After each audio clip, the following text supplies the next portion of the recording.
Recently ইন্টারনেটে একটি ছবি খুবই ভাইরাল হয়েছে যেখানে আমরা দেখতে পাচ্ছি সানগোট নিকা, দ্বিতীয়ত আমরা দেখতে পাচ্ছি জয়ব এবং তৃতীয়ত আমরা দেখতে পাচ্ছি লুফি। কিন্তু তাদের সাথে সাথে সাদৃশ্যমান আমরা তিনটি বস্তু দেখতে পাচ্ছি। এক, এনশিয়ান রোবট; দ্বিতীয়, দ্য রোবট যেটাকে আমরা পাঙ্ক হেজারে দেখতে পেয়েছি; এবং তৃতীয়, ফ্র্যাঙ্কি।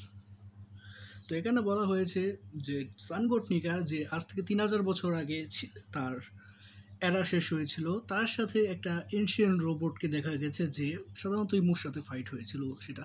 এবং জয়বয়ের সাথে বেসিক্যালি আমরা সবাই জানি যে ধোঁকা করেছিল তার ক্রু মেম্বার একটা রোবট, যেটাও এনশিয়ান রোবট। আজ থেকে ৮০০ বছর আগে যে এনশিয়ান কিংডম ছিল, সেই কিংডমের আন্ডারে যে রোবটটা ছিল সেই রোবট। এবং বর্তমানে আমরা যা দেখতে পাচ্ছি ফ্র্যাঙ্কি।